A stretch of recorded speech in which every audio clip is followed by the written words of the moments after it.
এটা কি পুরোটাই অলাভজনক থাকলো? মানে বাংলাদেশ কি কি কারণে কেন এরকম একটা চুক্তি করতে যাচ্ছে যেখানে বা চুক্তি করে ফেললো যেটা নিয়ে আসলে এত বহুমুখী আলোচনা হচ্ছে, বিশেষ করে অর্থনৈতিক দিক থেকে আমরা কি আদৌ কোনো ধরনের লাভের মুখ দেখছি না?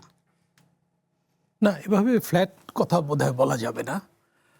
চুক্তি তো শুধু বাংলাদেশ করেনি, জানা মতে 9টি দেশ চুক্তি করেছে এবং এই চুক্তিগুলোর মধ্যে এক ধরনের সাযুজ্য আছে যতদূর জানা যায়, কারণ এখানে তো সব কিছু প্রকাশ করা হয়নি, এখনো প্রকাশিত না। যেটুকু জানা যাচ্ছে রিপোর্টে আছে, যেটুকু সামনে এসছে, বিশেষ করে নতুন সরকার দায়িত্ব গ্রহণের পরে। এই সরকার তো সেই চুক্তিতে সামিল হয়নি, যে সরকার আমরা এখন মানে যে সরকারের অধীনে আমরা আছি। তো যে সরকার এই চুক্তি সম্পাদন করেছে তারা এটা নাও করতে পারতো, এরকম একটা মত, জনপ্রিয় মত আছে। কারণ নির্বাচনের মাত্র 3 দিন আগে এই চুক্তিটা করা হয় এবং ওই যে আমি বললাম যে 9টি দেশ করেছে, তার মানে অনেক দেশ করেনি। তো যেসব দেশ করেনি তারা কেন করেনি সেটা একটু জানা দরকার। আর যেসব দেশ করেছে এবং আমরাও করেছি, এগুলোর কম্পারেটিভ আলোচনা হওয়া দরকার। চুক্তির মানে চুক্তিকে যারা একেবারে অগ্রহণযোগ্য বলছেন না, তারা কিন্তু বলছেন তারা যে মানে কম্পারেটিভ অ্যানালিসিসটা হওয়া দরকার।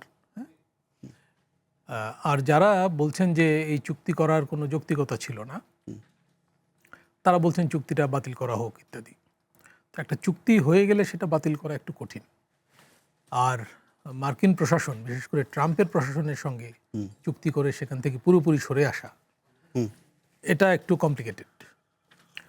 তো চুক্তিটা রিভিউ করার দাবি জানানো হচ্ছে। রিপোর্টে তো 2টা গবেষণা প্রতিষ্ঠানের বক্তব্য আছে। নিশ্চয়ই।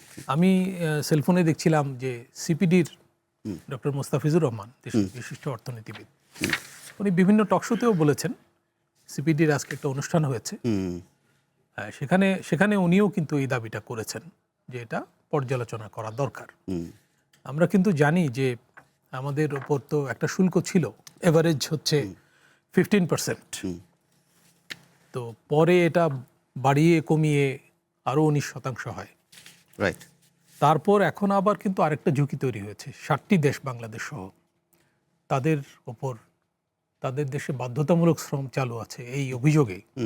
এই কারণে আরও 10% শুল্ক আরোপের একটা প্রস্তাব এসছে, এটা সিদ্ধান্ত হয়নি এখন। না, যদিও এটা সিপিডি বলছেন যে জোরপূর্বক শ্রমের মাধ্যমে তৈরি পণ্যের উপর অতিরিক্ত 10%, হ্যাঁ, সেটাকে রাজনৈতিক আমাদের কিছু খাতে তো মানে শিশু শ্রম আছে, এটাকে আমেরিকানরা বলছে ফোর্সড লেবার।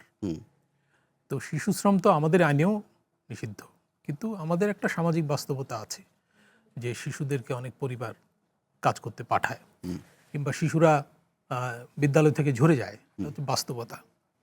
এই তারেক রহমান সরকার কিন্তু শিশুদের বিদ্যালয়ে ধরে রাখতে একটা কর্মসূচি চালুটা আছে, অন্তর্বর্তী সরকার চালু করেছিল, মিড ডে মিল। তো এটাই সরকার বাড়াবে, আগামী বাজেটে এটা একটা ফিচার হিসেবে আসবে যে এবছরের মধ্যে সব সরকারি প্রাথমিক বিদ্যালয়ে।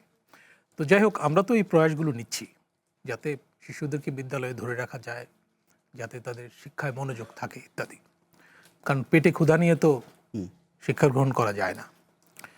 তো ক্ষুধার কারণেই কিন্তু শিশুদেরকে গার্ডিয়ানরাই পাঠায় কাজ করতে, এটা হচ্ছে আমাদের রিয়েলিটি। এখন ডক্টর মুস্তাফিজ কথাটা বলেছেন যে আমেরিকানরা অনেক সময় তাদের লেন্স দিয়ে বাংলাদেশকে বা বাংলাদেশের মতো দেশগুলো তো হতে পারে যে আপনাকে যদি জোরপূর্বক মানে এই ধরনের বিষয় বা এই ধরনের শর্ত আরোপ না করে, তাহলে তো আপনি এই বিষয়গুলো আবার উৎসাহিত হবেন। হ্যাঁ, এটা ঠিক যে আমেরিকা বা উন্নয়ন সহযোগী বলে যারা পরিচিত, আমাদের উন্নয়নের সেরা অংশীদার, তাদের প্রেসারে কিন্তু আমরা কিছু সংস্কার কর্মসূচি মানে সম্পাদন করি এবং তাতে আমরা যে উপকৃত হই না তা না।